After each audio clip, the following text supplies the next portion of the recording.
नमस्कार दोस्तों, सभी को वंदे मातरम। दोस्तों, अक्सर हम लोगों को पढ़ने को मिलता है कि भारतीय वायुसेना में फिफ्थ जनरेशन का कोई भी फाइटर जेट्स नहीं है, क्योंकि जितने भी फाइटर जेट्स इंडियन एयरफोर्स में अवेलेबल है वो सभी 4.5 जनरेशन की फाइटर जेट्स हैं। तो इन सब के बीच एक प्रश्न आता है, क्या भारत में इतनी सामर्थ्यवान नहीं है कि हम अपने फिफ्थ जनरेशन का फाइटर जेट्स बना सके? क्या भारत की पॉलिसी ऐसी नहीं है कि चाइना से और पाकिस्तान से अगर एक साथ दोनों जगह पे हमें जंग लड़ना पड़े तो हम उस टाइम क्या करेंगे? क्योंकि हमारे पास तो फिफ्थ जनरेशन का स्टील फाइटर जेट्स नहीं है। चाइना लगातार अपनी स्टील फाइटर जेट्स को इंक्रीज कर रहा है। उसने सबसे पहले J-20 क्रिएट किया, उसके बाद J-35 क्रिएट किया और माना जाता है कि ये दोनों fighter jets American fighter jets F-22 and F-35 की कॉपी है।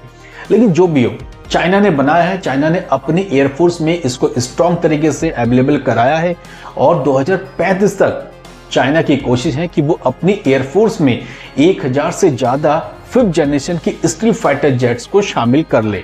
और पाकिस्तान भी इसके पीछे लगा हुआ है कि वो किसी तरीके से चाइना से कुछ फिफ्थ जनरेशन फाइटर जेट भीख मांग ले और अपने बेड़े में शामिल कर ले। लेकिन इंडिया कहाँ स्टैंड करता है? क्योंकि इंडिया की दो प्रोग्रामिंग अभी इतने डिले हो चुके हैं जिसके बारे में मैं वीडियो में आपको पूरी एक्सप्लेन करूंगा। लेकिन भारत में अगर फिफ्थ जनरेशन फाइटर जेट्स अगर सपोज दैट की आ जाए या इंडिया इसको खरीद न जाए तो शायद भारत के लिए बहुत ज़्यादा बूस्टर का काम करेगा। क्योंकि दोस्तों, 10 फरवरी से लेकर 14 फरवरी तक कर्नाटक के बेंगलुरु के एयर स्टेशन पर एयरो इंडिया 2025 का 15 जो सीरीज है वो ऑर्गेनाइज होगा और इसमें दुनिया के बड़े बड़े फाइटर जेट्स पार्टिसिपेट करेंगे।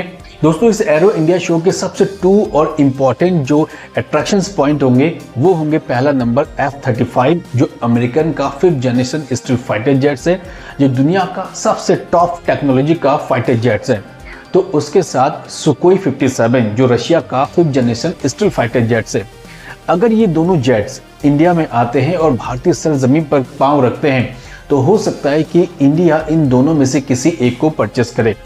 हालांकि F-35 की आने की पॉसिबिलिटी बहुत कम है क्योंकि ऑफिशियल इंफॉर्मेशन अभी अनाउंसमेंट नहीं हुई है। लेकिन इतना तो फिक्स है कि सुकोई 57 भारतीय सरजमीन पे आएगा और भारतीय आसमान पे अपनी हैरत अंगेज कारनामा दिखाएगा। क्योंकि डिफेंस एक्सपर्ट का मानना है, अगर सुकोई 57 एरो इंडिया शो पे आता है और अपने कारनामा शो करता है तो भारत को सुकोई 57 परचेस कर लेना चाहिए।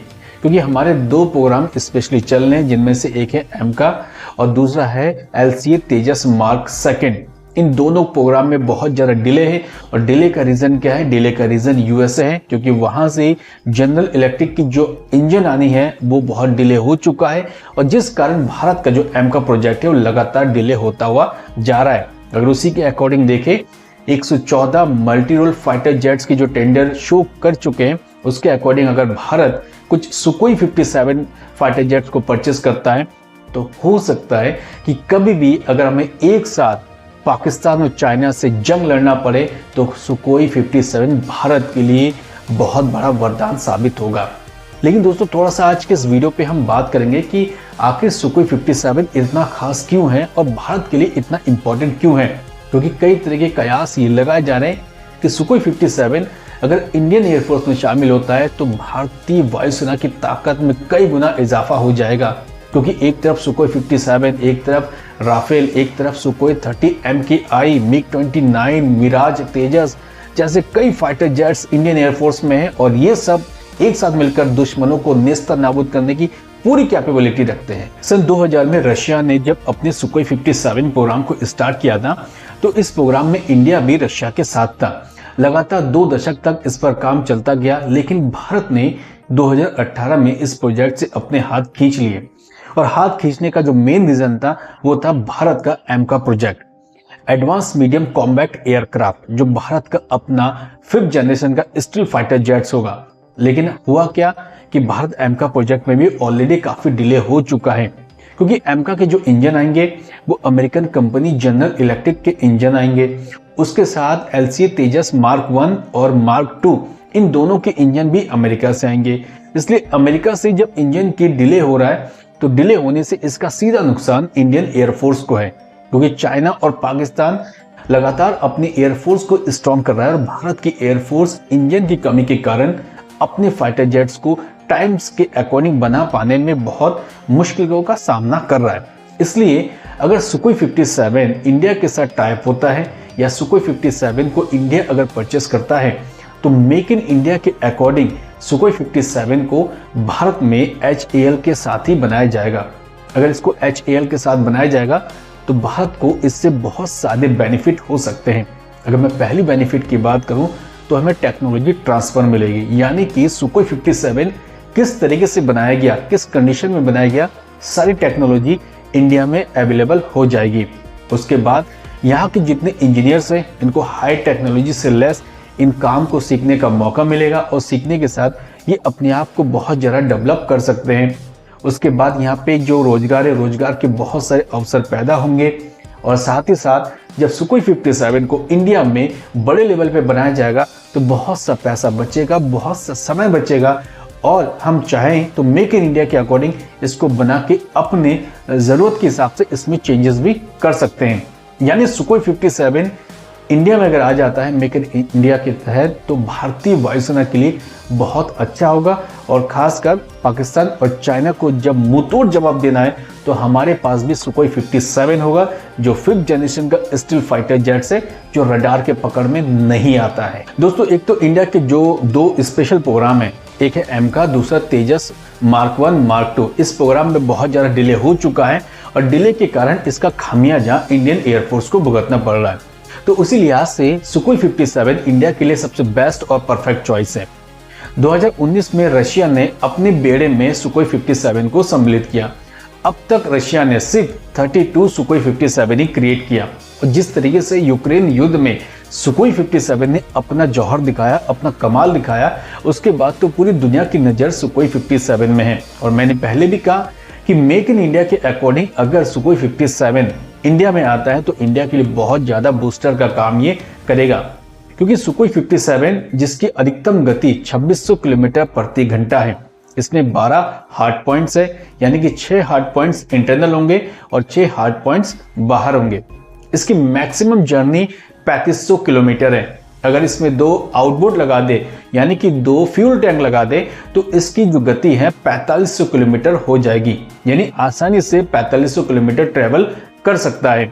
उसके बाद सुकोई 57 में 1 मिनट में 1500 से लेके 1800 तक की गोलियां दागी जा सकती है, जिसकी मैक्सिमम रेंज है 1800 मीटर यानी 1.8 किलोमीटर।